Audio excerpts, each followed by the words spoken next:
Assalamualaikum warahmatullahi wabarakatuh. Kami dari kelompok 7 yang beranggotakan Neneng Delia Herunisa, Ales Adiba, Oktiana Nurul Huda, dan Nurjana Saadah. Baik, di sini kami akan membahas tentang analisis tingkat kesehatan laporan keuangan dan kebijakan pada Bank Aceh Syariah. Langsung saja, untuk materi pertama akan dijelaskan oleh saya sendiri.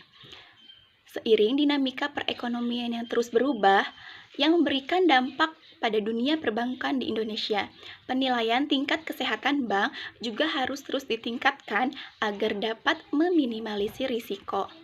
Bank Aceh Syariah merupakan peralihan bank daerah pertama di Indonesia dari sistem operasional konvensional menjadi bank syariah yang sudah berhasil dikonversi pada tahun 2016.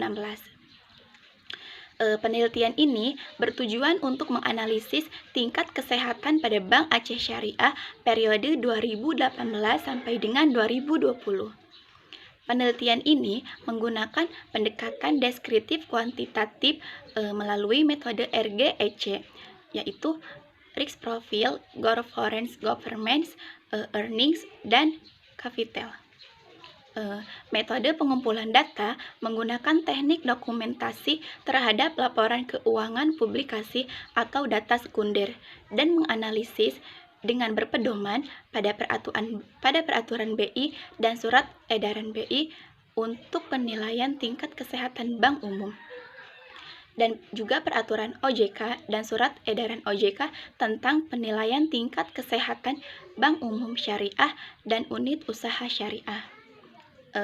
Untuk penjelasan selanjutnya akan dijelaskan oleh teman saya. Baik, perkenalkan, nama saya Ales Adiba, NIM 1914200109. Baik, di sini saya akan menjelaskan tentang tingkat kesehatan suatu bank. Tingkat kesehatan bank merupakan hasil penilaian suatu bank terhadap risiko dan kinerja bank. Penilaian tingkat kesehatan bank dapat dilakukan dengan melakukan analisis rasio dari laporan keuangan. Berdasarkan Peraturan Bank Indonesia Nomor 13 Tahun 2011, setiap bank diwajibkan untuk melakukan penilaian sendiri atau self-assessment. Kesehatan suatu bank sangatlah penting bagi semua kalangan yang bersangkutan, baik pemilik, pengelola bank, masyarakat pengguna layanan bank, maupun Bank Indonesia yang berperan membina dan pengawas perbankan.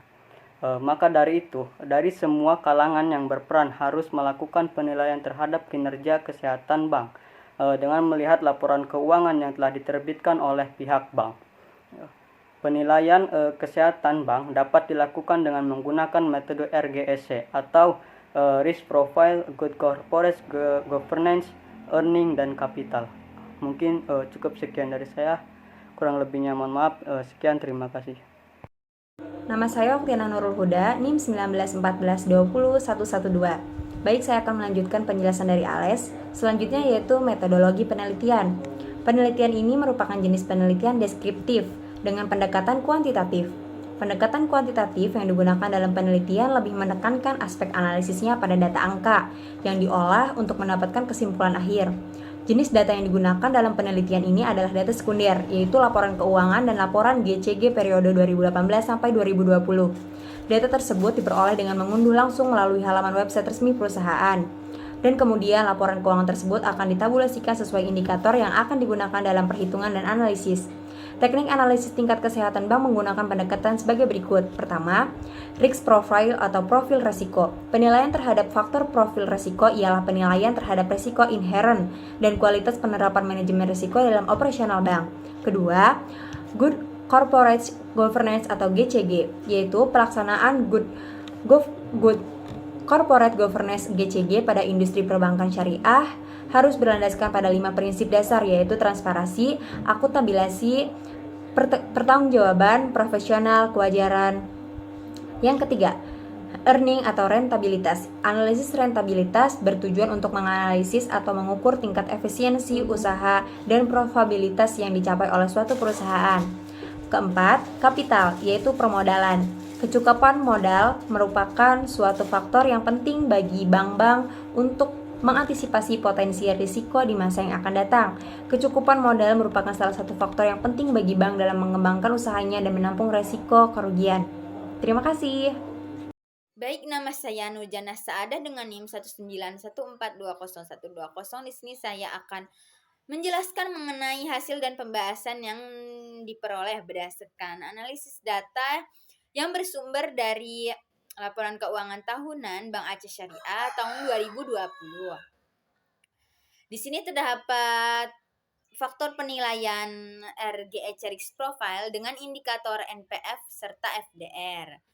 Serta ada faktor penilaian GCG dengan indikator peringkat, faktor penilaian RGEC Earnings dengan indikator ROA dengan BOPO, serta ada faktor penilaian capital dengan indikator CAR tahun 2018 sampai dengan tahun 2020 yang nominalnya adalah terdapat pada tabel ini.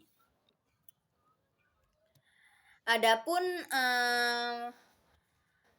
pemeringkatan menurut kategori peringkat komposit peraturan OJK nomor 8 POJK 03 tahun 2014, PK1 berarti itu sangat sehat, peringkat komposit 1.